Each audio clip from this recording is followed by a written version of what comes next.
So hello guys. आप देख सकते हो हम अपनी एडवांस्ड प्रॉब्लम नंबर 2 के साथ है। तो ये जो प्रॉब्लम है ऑब्वियसली देख के ही पता लग रहा है कि मैट्रिसेस की है। एंड ये प्रॉब्लम बहुत अच्छी है, मतलब it is a good problem and आपको ट्राई करना चाहिए।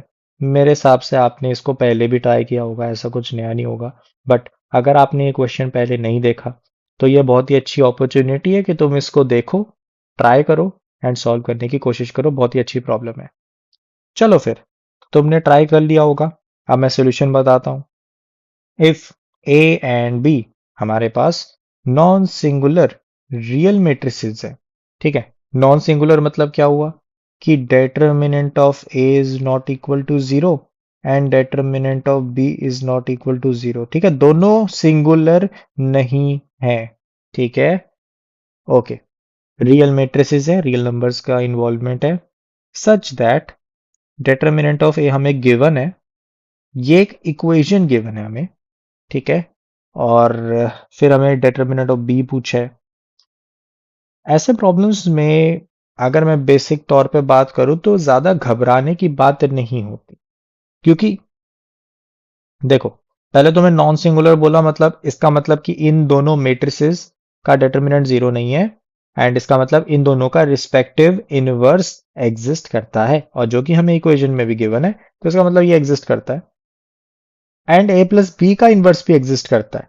तो इसका मतलब कि ए प्लस बी का जो डेटर्मिनेंट है वो भी जीरो नहीं होना चाहिए, क्योंकि ये तो इक्वेशन दे दी आपने। आप तो एक तरीके से लेट से अगर ए प्लस बी का डेटर्मिनेंट मेरे पास अगर जीरो आ जाए ना गलती से क्वेश्चन में, तो मैं कहूंगा कि भाई क्वेश्चन ही गलत है, क्योंकि इसने ये यूज कर रखा है।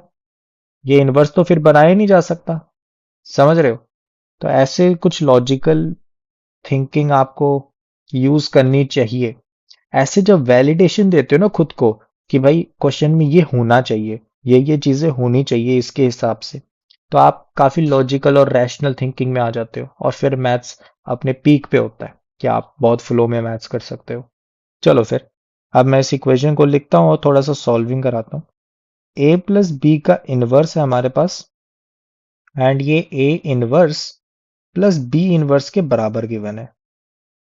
जब भी इनवर्स के क्वेश्चंस डील करने हैं तो हमें बेसिक से फॉर्मूले यूज करने होते हैं मोस्टली। तो लेट्स से अगर ए इनवर्स की बात कर रहे हैं तो ए इनवर्स किसके बराबर होता है? वन बाय ए, ठीक है। वन बाय ए का डिटर्मिनेंट, एंड हमारे पास क्या आ जाता है? एडजॉइंट ऑफ ए, ठीक है। क्लियर है? एडजॉइंट ऑफ ए, ठीक है ना। तो ये हमारे पास बेसिक सा फॉर्मूला है। ए प्लस बी से दोनों तरफ मल्टीप्लाई करते हैं, ठीक है। तो प्री मल्टीप्लाई कर रहा हूं मैं, तो ए प्लस बी, ठीक है। ये दोनों बराबर है, तो अब मल्टीप्लाई करो। लेफ्ट हैंड साइड वन है, ठीक है। आइडेंटिटी मैट्रिक्स बन गई। और हमारे पास राइट हैंड साइड में क्या आएगा? A into A inverse plus B into A inverse, और हमारे पास क्या आएगा? A into B inverse and B into B inverse. ये भी आइडेंटिटी है और ये भी आइडेंटिटी है, तो ये आइडेंटिटी और ये कट गया। तो बेसिकली इसको मैं अगर उधर लेके जाऊं तो मेरे पास आ गया, या फिर मैं उसको उधर नहीं लेके जाता, मैं ऐसे ही रख देता हूँ। तो zero equal to B A inverse plus A B inverse, ठीक है। एंड मेरे पास क्या है? Plus identity matrix. So this is the equation. अब मुझे इसके आगे सोचना है मैं क्या कर सकता हूँ। सो गाइस, इसमें हम क्या कर सकते हैं? लेट से मैं मान लेता हूँ कि P मेरे पास क्या है?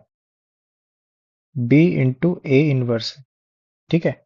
तो मेरे पास ये आ जाता है कि P इनवर्स अगर मैं देखूँ ना, तो वो मेरे पास आएगा B A इनवर्स का इनवर्स।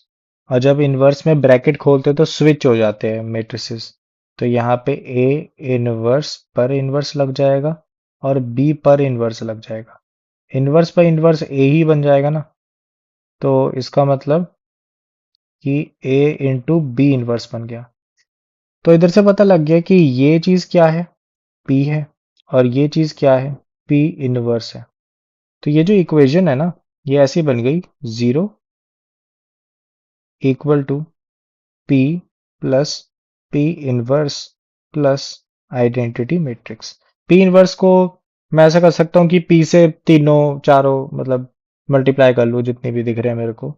तो P से अगर मैं मल्टीप्लाई करता हूँ दोनों साइड, तो मेरे पास 0 equal to P square plus P plus I आ गया।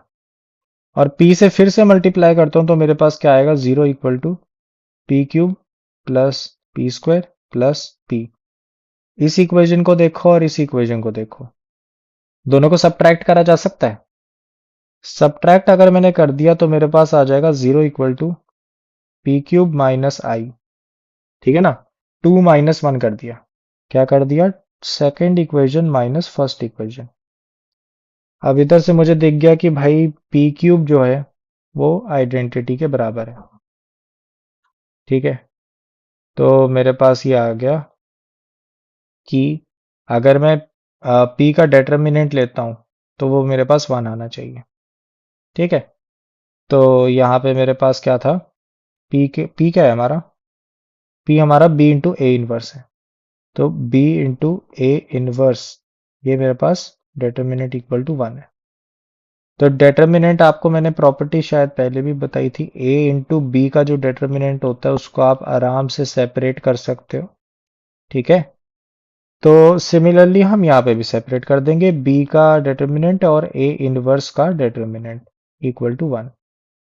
और एक और चीज है जो मैं प्रॉपर्टी साइड में लिख देता हूं, कि ए का इनवर्स का डेटर्मिनेंट 1 बाय ए के डेटर्मिनेंट के बराबर होता है। ये भी एक प्रॉपर्टी है। ठीक है, तो आप ये कर सकते हो use. So this will be B का determinant into 1/3 equal to 3, and basically अपने पास आ गया बी का डेटर्मिनेंट इक्वल टू ए का डेटर्मिनेंट यानी 3। तो 3 अपना करेक्ट आंसर होगा। क्लियर है ना, तो 3 अपना करेक्ट आंसर है, बी ऑप्शन। यहाँ पे अल्टीमेटली अगर तुम रिजल्ट देखते हो ना इस क्वेश्चन का, तो रिजल्ट क्या है कि बी का डेटर्मिनेंट हमारे पास ए के डेटर्मिनेंट के बराबर आ गया है इस क्वेश्चन में। ठीक है, so this was the question. जब भी ये इनइक्वालिटी आपको दिखे और अगर ये वीडियो आपको याद आए कि अगर ये चीज दिखी तो क्या मतलब होता है, अगर दोनों के डेटर्मिनेंट्स की बात हो रही हो तो दोनों बराबर होते हैं। ठीक है, तो आई होप सो कि आपको क्लैरिटी मिल गई होगी। एक अच्छा क्वेश्चन है इस मैट्रिक्स इस इक्वेशंस का, उनको कैसे सॉल्व करते हैं, and I hope so problem solving ये समझ आ गई होगी कैसे सॉल्व किया है। मिलते हैं हमारे अगले क्वेश्चन में।